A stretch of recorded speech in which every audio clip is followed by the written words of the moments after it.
porque se você não viesse, eu estaria aqui nesse dia, sozinha, porque eu tenho motivos a mil para agradecer ao Senhor. Eu vivi até o momento, até o dia de hoje, 50 anos, eu posso viver mais 50 e agradecendo a Deus todos os dias. Eu não conseguiria agradecer o quanto Ele é na minha vida, o quanto Ele faz na minha vida. Eu fiquei 29 anos sem conhecer Jesus. 29 anos da minha vida foram turbulentos, traumatizados. 29 anos eu nasci num lar, e esse lar era muito próspero. Meu pai era um homem muito próspero, muito rico. Quando eu nasci, nós tínhamos muita riqueza, muita abastança. Meu pai tinha muitas terras, muitos caminhões e viajava. Ele sempre foi um empresário e ele tinha muito dinheiro. Herança do vô dele, do pai dele.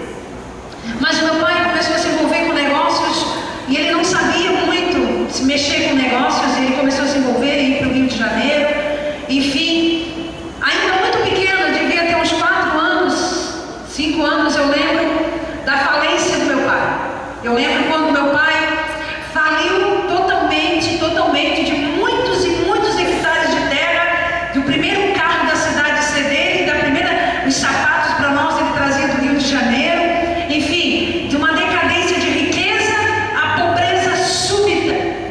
Eu vivi isso quando eu tinha 5 anos de idade, 6 anos de idade, de nós darmos comida a todo mundo, muita gente, de repente nós pedíamos comida. De repente nós saímos porque o banco tomou tudo que era do meu pai, tudo que era dele, o banco tomou, e nós saímos com um pouco de coisas em cima de um caminhão que restou do meu pai e fomos morar na casa de uma tia. E ali começou uma decadência muito grande na minha família. E assim, eu era muito pequena. E meu pai sempre teve ele teve um espírito de liderança muito forte, muito trabalhador. E sempre trabalhou muito e conseguiu algumas coisas depois. E aí eu fui crescendo com esses traumas, e essas evoluções, essas coisas súbitas. 6 anos começaram os traumas na minha vida, de abusos, até os 10 anos de idade. E eu vivi nessa paranoia de filhos pequenos, pai tendo que trazer o dinheiro à noite para comer no outro dia, e no Natal esperando ver se nós conseguimos ganhar alguma coisa. Meu pai conseguiu, trabalhava com lenha, com madeira, ele carregava esses caminhões, os filhos todos pequenos, e era uma loucura a minha vida. E eu fui muito pequena para o Rio de Janeiro. Eu tive uma oportunidade de ir para o Rio de Janeiro muito pequena, com uma parente muito distante.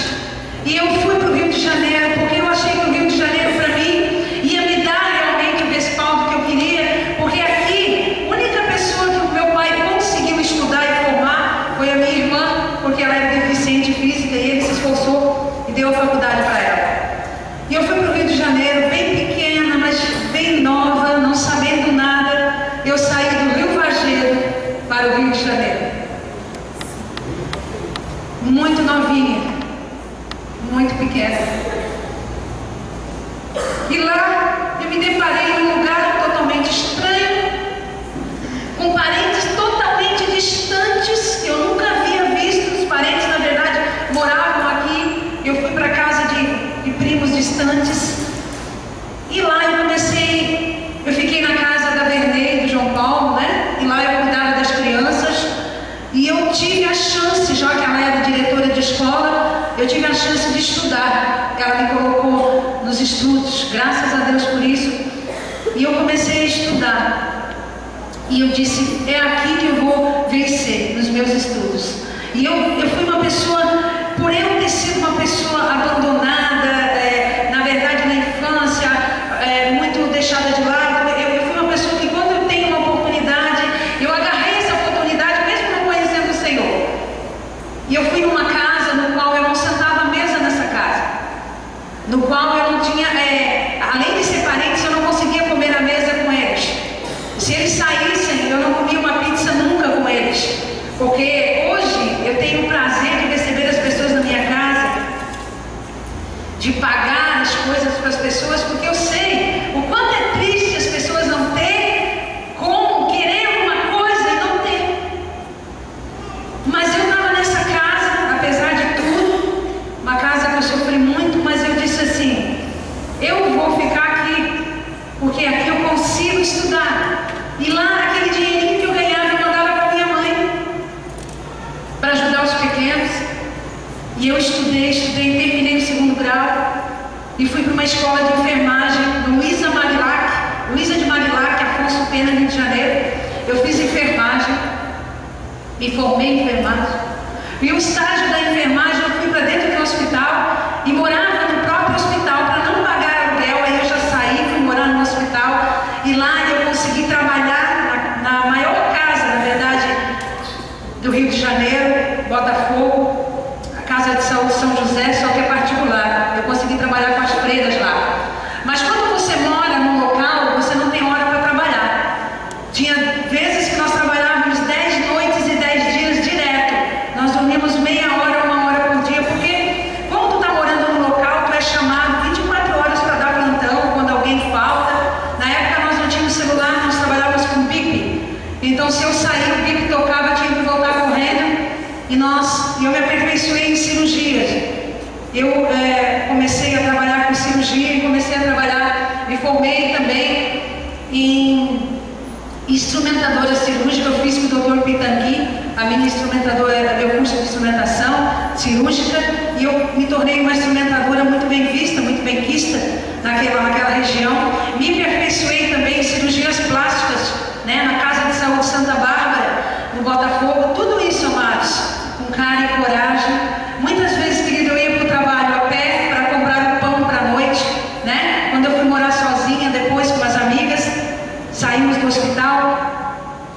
E muitas vezes, querido, para a gente poder pagar o aluguel e para a gente poder estar as contas em dia, eu andava horas e horas a pé porque não tinha dinheiro para o ônibus. Pastora, por que está contando tudo isso? Eu já vou chegar onde que eu quero mostrar para você. Quando eu estava no hospital, no auge da minha carreira, eu tive um ataque epilético súbito. E eu caí. Se eu tivesse esse ataque epilético súbito, aqui eu teria morrido, eu não estaria mais aqui. Mas eu caí no refeitório médico, onde os médicos estavam tomando café, nós também estávamos nos alimentando. E ali eu caí, e ali eu fiquei em coma 3 dias no hospital. Em coma, na UTI, 3 dias, sem nenhum parente saber, ninguém saber, só meus amigos e minhas amigas que moravam comigo. E por causa disso eu fiquei com grandes sequelas na minha cabeça, e eu me deparava muitas vezes perdida dentro do Rio de Janeiro. Eu ia para os bairros, não sabia voltar, e eu tomei Gardenal por 12 anos. Gardenal por 12 anos por causa disso.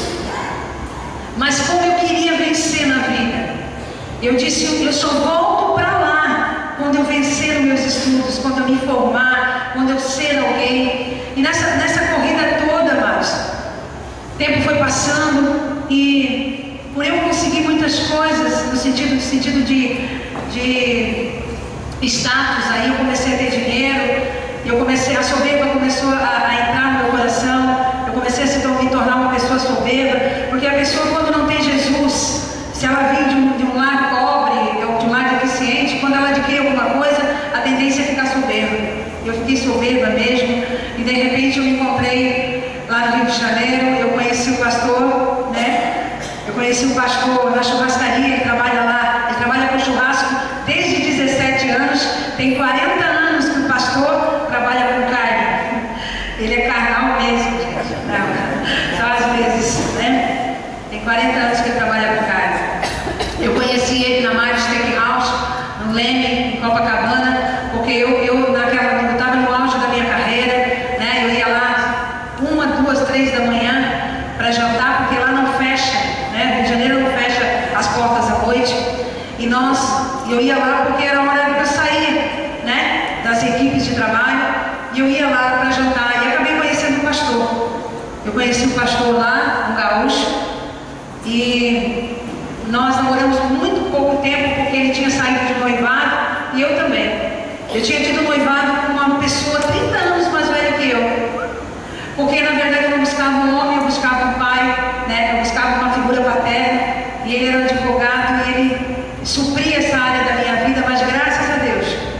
dia mesmo não conhecendo o Senhor, na praia do Flamengo, o Senhor me falou: filha, tu não ama esse homem. Deus me falou: tu tem o amor de pai, tu não pode casar com alguém com amor de pai. E eu me afastei dele, e o Gaúcho também tinha noivado com uma pessoa, ele tinha saído do relacionamento, e nós nos conhecemos. E logo em seguida, lá no Rio de Janeiro, nós casamos no civil. Casamos no civil lá, e depois íamos casar em Rio Grande do Sul. E logo em seguida o casamento, depois de um ano de casado, veio o Luiz Otávio, que está aí hoje, né? O Luiz Otávio está aí. E depois o Gaúcho conheceu aqui Criciúma, ele se apaixonou por essa região de Criciúma, ele veio, já comprou comércio aqui, e não quis mais ir para o Rio de Janeiro quando ele veio para cá. Então nós viemos para cá, já casados, e ficamos em Criciúma. E ali em Criciúma nós tínhamos o melhor comércio, eu acho que o meu irmão está aí, ele sabe, né? O melhor ponto de comércio em Criciúma, o comércio mais movimentado era do Pastor Gaúcho. E ali ele adquiriu fortunas ali ele comprou muitas coisas, teve um dia só que ele comprou mais um restaurante e um sítio num dia só, de tanto dinheiro que ele fazia naquele local, de tanta facilidade de ter dinheiro naquele local. Só que tudo isso não supria a minha vida. Eu vivia na depressão, eu cheguei a pesar 48 quilos de depressão, porque eu tinha um casamento de fachada e uma alegria de fachada. Eu tinha um filho lindo, eu tinha dinheiro, tinha um marido bonito, mas eu era infeliz. Eu vivia, eu sorria para todo mundo, eu me mostrava feliz perto dos outros, eu era a pessoa mais feliz, mas quando eu chegava na minha casa, quando eu ficava sós, eu era uma pessoa que eu vivia com um monstro do meu lado, eu vivia com um fantasma do meu lado, porque além de não me gostar, eu não gostava de todas as situações que me rodeavam. Eu tinha traumas profundos do passado, agonias profundas do passado, que não fazia o meu casamento andar, que não fazia nada andar na minha vida. E foi nessa fase bem turbulenta da minha vida que eu não sabia mais o que fazer. Quando a gente chegou em Criciúma, o Luiz Otávio teve meningite, meningocócica, ficou em coma. E aí nossas forças foram embora, nossas finanças também foram gastas, quase tudo na vida dele. Enfim, apresentaram Jesus para mim. Eu estava com a Luana bebê, nesse meio termo de turbulência veio a Luana. Eu estava com a Luana bebê, um casamento destruído e com outro filho que era possesso, tinha um monte de coisas erradas na vida dele devido à minha vida. E eu conheci Jesus assim. Eu quero falar para vocês que quando me apresentaram Jesus, eu entrei numa sala, numa célula, e aquela alegria daquele pessoal me incomodava. Eu dizia: por que eles estão rindo? Por que eles estão felizes? A alegria daquele povo lá me incomodava. Talvez você entre na igreja e você vê todo mundo alegre, todo mundo feliz e te incomoda, porque você tem algo na tua vida, de repente, que ainda não está resolvido, e o sorriso das pessoas me incomodava. A alegria daquela pessoa me incomodava. Eu dizia: por que eles estão tão alegres? Eu não tenho motivo nenhum para ser feliz. Eu não tenho nenhum motivo para ser feliz. Queridos, aí eu comecei a conhecer o Senhor e me apresentaram Jesus. O dia que me apresentaram Jesus, eu disse: eu já tenho Jesus, porque eu vivia em igrejas católicas, segunda, quarta, sexta, domingo, igreja do Pinheirinho, igreja da Buçanga, igreja da Próspera. Eu vivia em igrejas. Então quando me apresentaram Jesus, eu disse: eu já tenho Jesus. Só que quando eu conheci esse Jesus de verdade, o caminho, a verdade e a vida, eu vi que era totalmente diferente. Querido, eu abracei Jesus, é por isso que eu choro. Eu abracei Jesus. Tem mais de 20 anos que Ele mudou todo o meu interior. Há mais de 20 anos, Jesus me transformou em uma pessoa convicta, em uma pessoa sarada, em uma pessoa que sabe que nele nós podemos todas as coisas.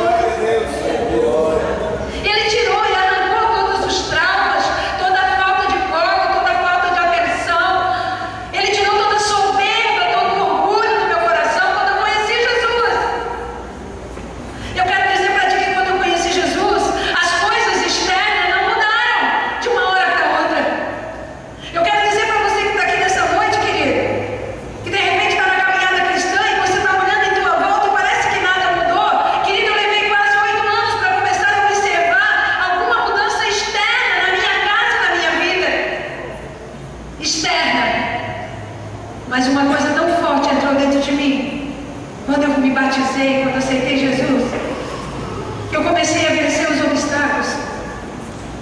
Eu comecei a passar pelas águas e não me afogar.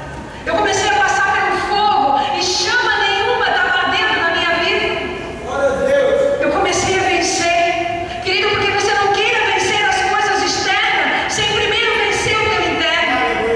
Tu não queira, querido, vencer as coisas externas sem primeiro você não conhecer você mesmo, quem é você em Cristo Jesus. Querido, e quem está aqui sabe, principalmente o meu irmão que está caminhando comigo há muito tempo. E desde o dia que eu me apaixonei por Jesus, eu nunca mais me desviei dele. Desde o dia que eu me apaixonei por Jesus, querido, eu nunca mais retrocedi na fé. Querido, sabe por quê, querido? Por isso que a palavra do Senhor diz que aquele que muito lhe é dado e perdoado, muito lhe será cobrado. Talvez, querido, você não faz a obra de Deus com afinco, com determinação e com tamanha obediência, porque você não teve muitos pecados perdoados como eu. Talvez você tinha uma vida modesta e não teve tanto traumas, tanto lixo que foram arrancados da sua vida. Por quê, queridos? Se eu ficar a noite inteira dizendo: Senhor, obrigada, Senhor, obrigada, Senhor. Aleluia. Querido, sabe por que eu faço a obra dessa forma que vocês me conhecem? Por gratidão. Simplesmente por gratidão. Ninguém, querido, consolou meu coração como Jesus. Ninguém mudou a minha vida como Jesus. Por isso, querido, que quando as pessoas dizem para mim: pastor, é meu marido, pastor, eu não faço a obra por causa do meu marido, por causa do meu amigo, por causa do meu filho. Querido, ninguém impediu eu de fazer a obra, porque Jesus está acima de todas essas coisas. Meu marido dizia: se tu vai para a igreja, tu não dorme em casa. Meu marido dizia: agora é só Jesus. Eu chegava em casa, meu marido bêbado, alcoolizado. Mas um dia falaram para mim, um dia que apresentaram Jesus para mim, eu saí do termômetro cronológico da Terra. Eu não ando nesse relógio da Terra. Você pode até achar estranho que eu te falo, mas eu não ando com esse horário, esse fuso horário terreno aqui. Eu não ando. Eu entrei no Kairos, eu entrei no tempo de Deus. E quando me falaram, querido, que eu deveria conduzir meus filhos para Jesus, que eu deveria fazer de tudo, das tripas e corações, para não desviar os meus filhos de Jesus, para levar meus filhos ainda pequenos para Jesus, porque um dia eles iriam crescer, e se eu não me esforçasse de levar os pequenos para Jesus, quando eles fossem grandes, eles não queriam Jesus. E por causa deles, muitas vezes eu fui ao culto. Por causa das crianças, muitas vezes eu pegava um ônibus e eu ia ao culto. Grávida, com 2 filhos pequenos, eu pegava 2 ônibus para ir ao culto, porque só tinha um carro e o gaúcho não dava para mim. E eu fui. E hoje meus 3 filhos estão na presença do Senhor.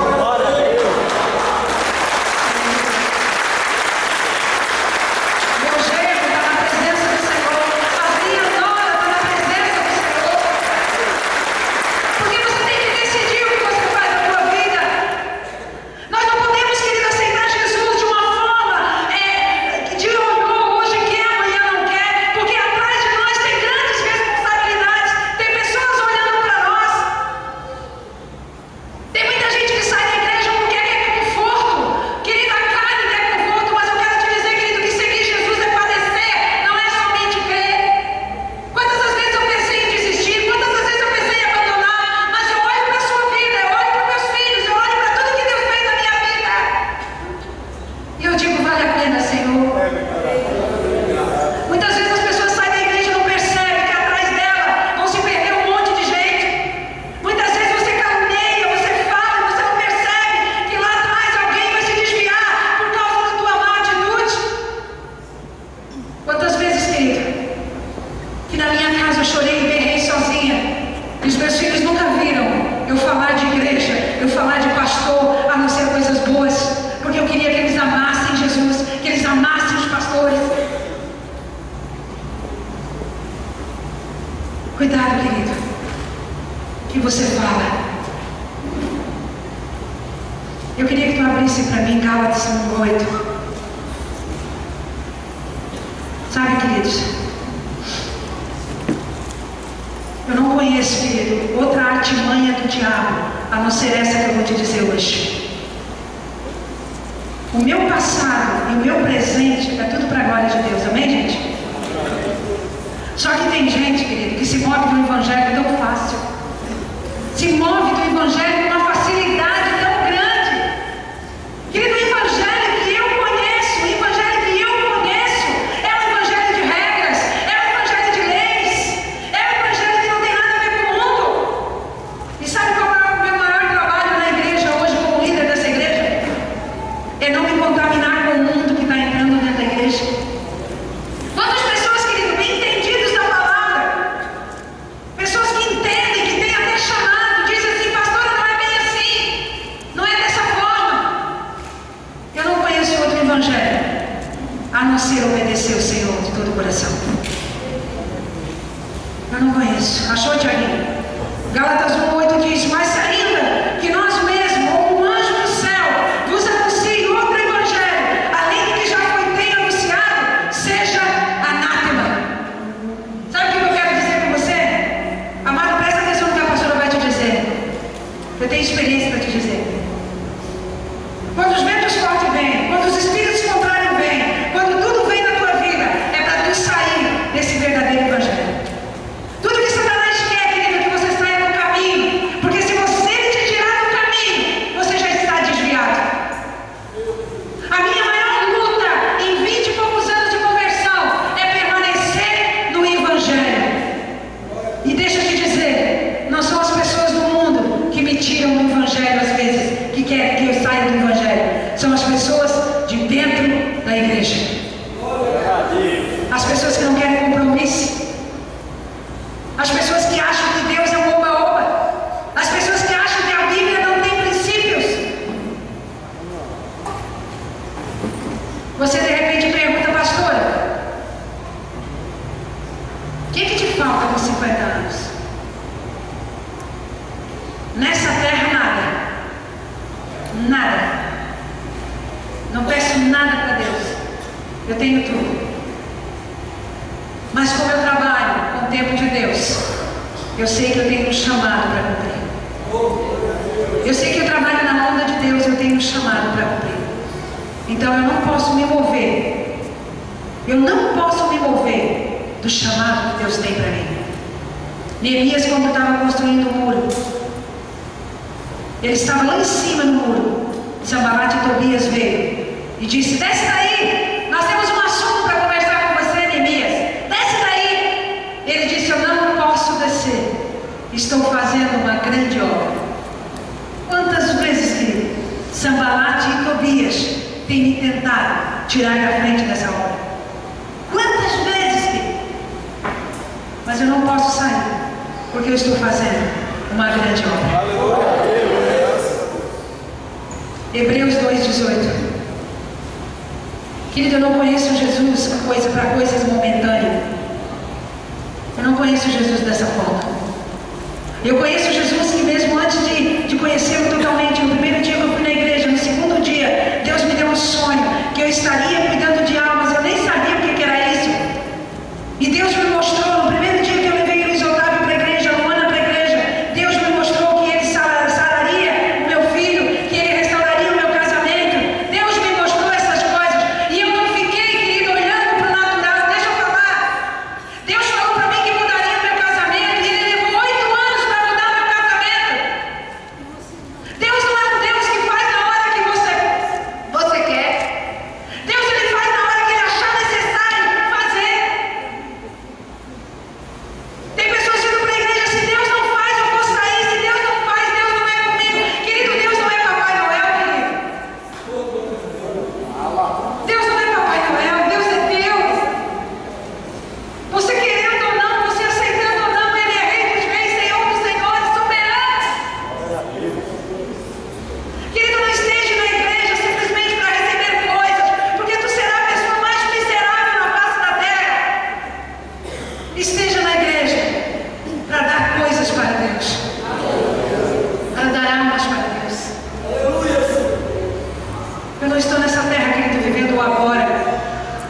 eu já via os meus filhos convertidos, eu já via o meu casamento restaurado, e eu fiquei nessa visão.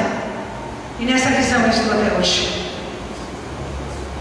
Tem muita gente que vem para mim e diz assim: pastora, tem gente que Deus fala assim, olha, Deus fala assim, meu irmão tem compromisso, Deus te abençoe, querido, vão em paz, obrigada, Rogério.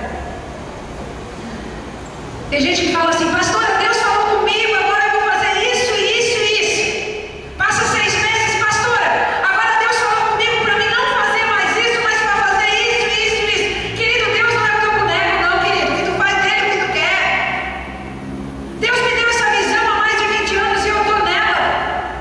Tem gente que Deus acha que Deus é um brinquedo eletrônico, agora eu quero isso, Deus, agora eu quero isso. Não, querido, Deus não é assim. Deus não é dessa forma, Deus não é desse jeito. Quem está entendendo? Porque naquilo que ele mesmo sendo tentado padeceu, pode socorrer os que são tentados. Agora eu quero te dizer que 20 anos no Evangelho, 21, foram 21 anos de sofrimento. Não quer? 21 anos padecendo, 21 anos com dores de parto, 21 anos gemendo pelo meu chamado que Deus tem, que é a tua vida, 21 anos não dormindo direito, 21 anos passando por cirurgias terríveis, 21 anos de ataques violentos na minha casa, porque não é só padecer, é crer, é padecer. Jesus em tudo foi tentado, porque hoje eu posso te socorrer naquilo que eu fui tentado.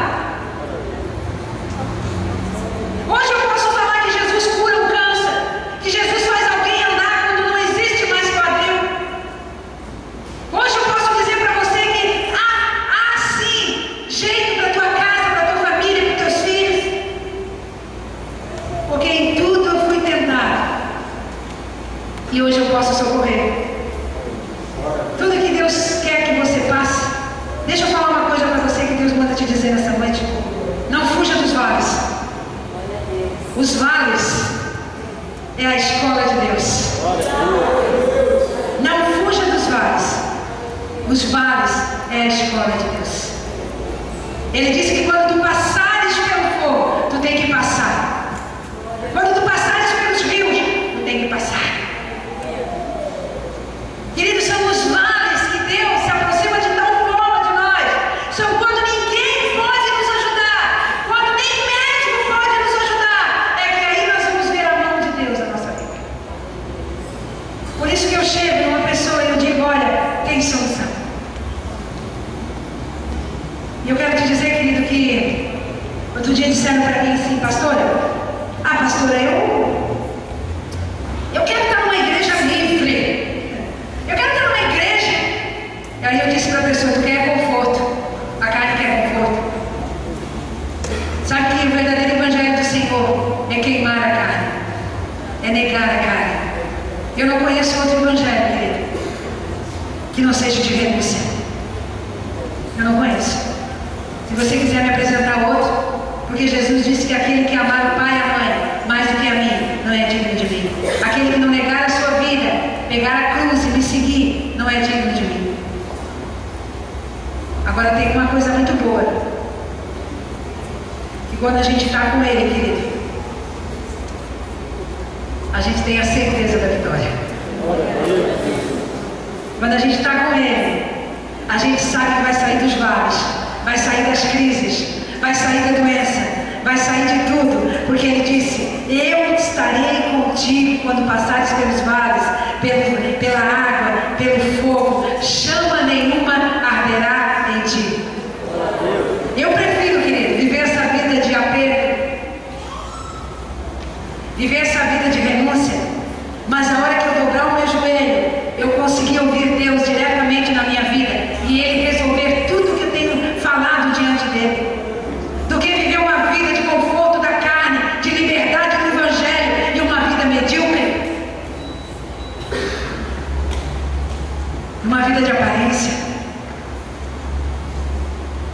Filipenses 1:29 diz: porque vocês foi concedido em relação a Cristo não somente crer nele, como também padecer por ele. Filipenses 1:29. Pois foi concedido por amor de Cristo, diga por amor de Cristo, não somente o crer nele, mas também padecer por ele. Ninguém quer mais padecer por Jesus. Ei, você que está me olhando, sabe por que eu estou falando isso? Porque está tão difícil você renunciar por Jesus. É verdade, não é?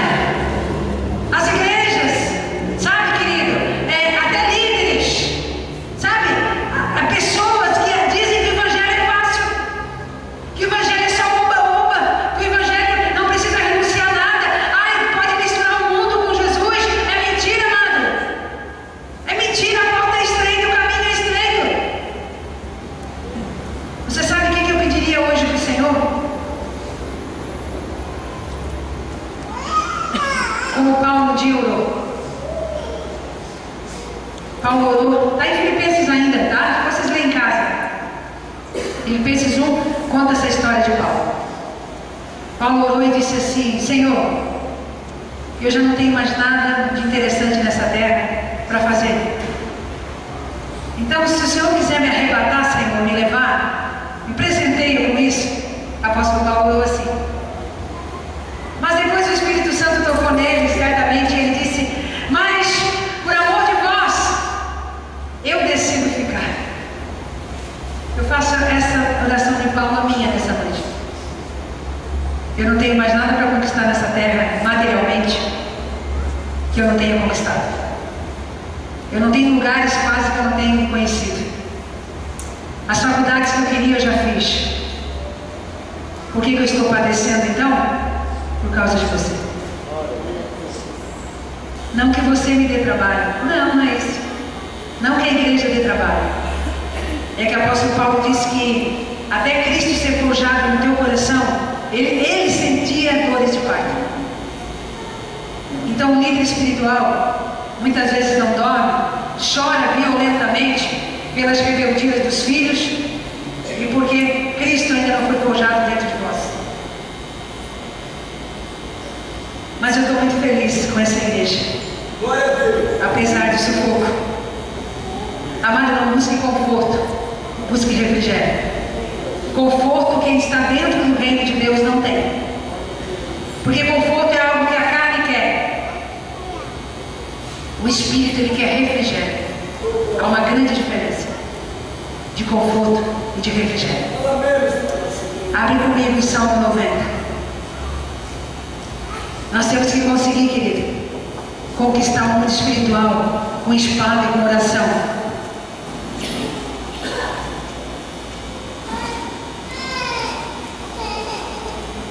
Salmos 90:12. 90:12.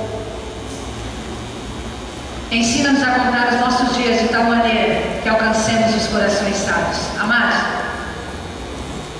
eu sei que muitas pessoas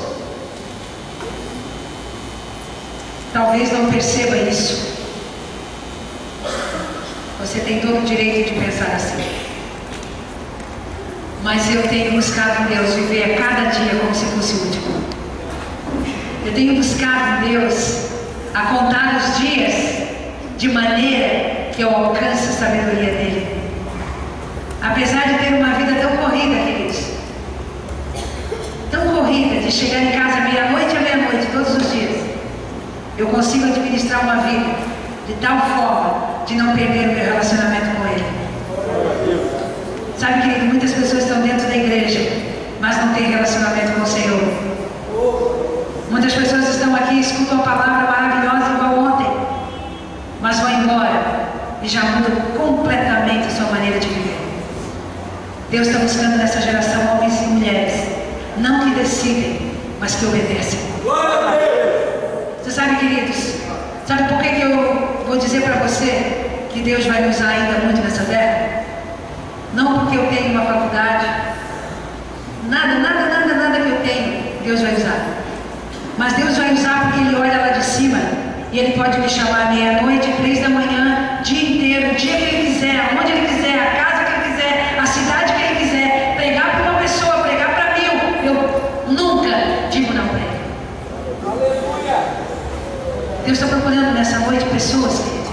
que Ele pode contar.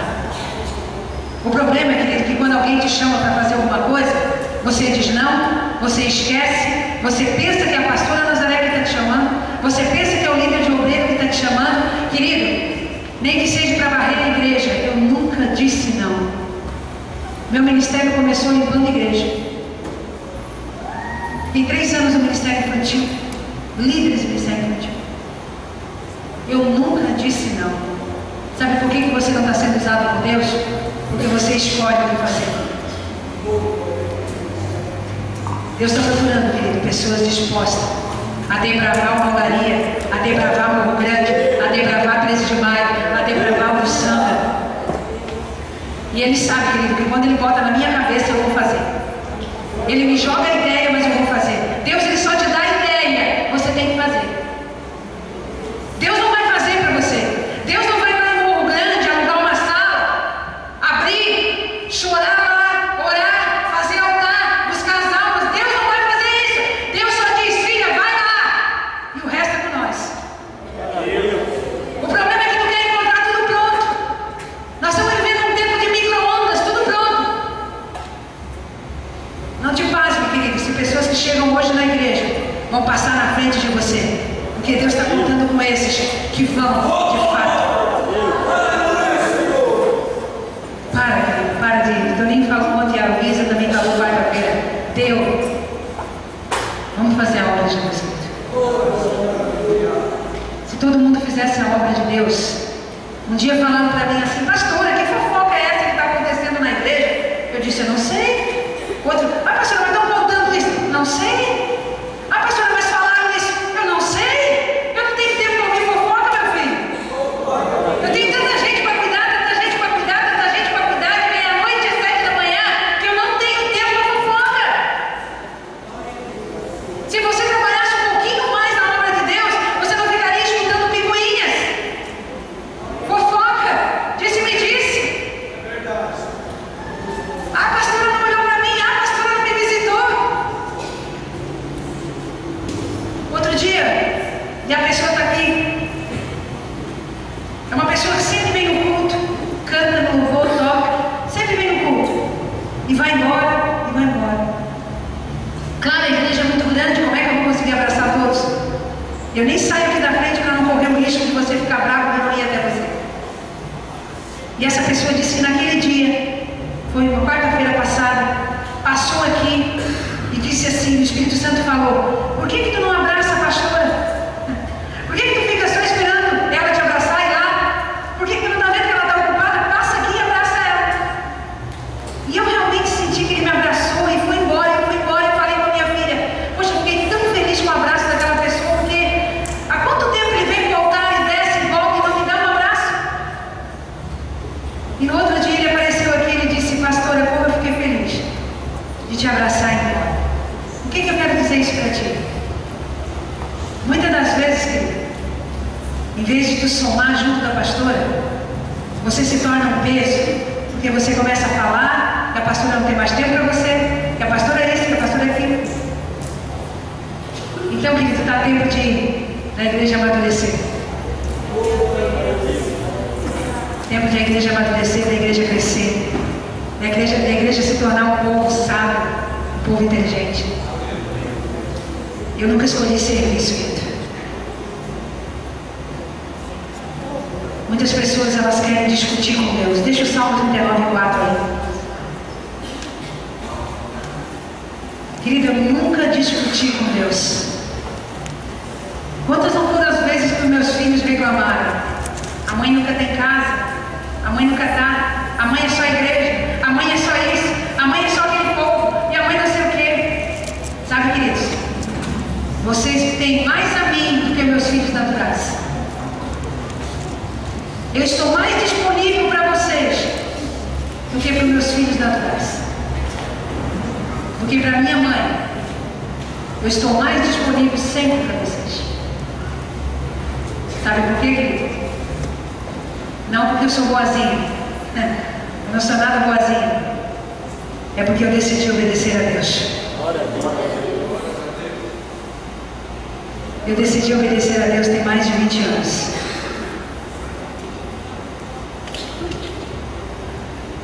Faze-me conhecer o Senhor, o meu filho, e qual a medida dos meus dias, para que eu saiba quão frágil sou. Pastora, 50 anos, 50 anos. Hoje a Luana ria de mim. Ria mesmo lá em casa. Ai, agora a velhinha não pode mais isso. Ai, agora a velhinha não pode mais isso. Né? Agora a mãe tá velhinha, porque 50 anos. Mas eu não me sinto assim. Nem velha de idade, nem velha de espírito. Eu queria deixar assim para você. Eu sei que elas têm umas coisas para fazerem aí. Eu sei que estão aprontando um monte de coisa. Mas eu quero deixar algo para você. Sem Jesus, eu fui à luta, agarrei as minhas possibilidades e conquistei o meu espaço. Me formei, tive dinheiro. Sem Jesus. Com Jesus, eu peguei todas as oportunidades que Ele me ofereceu. Tudo que veio à mão para mim fazer, e vem todos os dias, eu faço.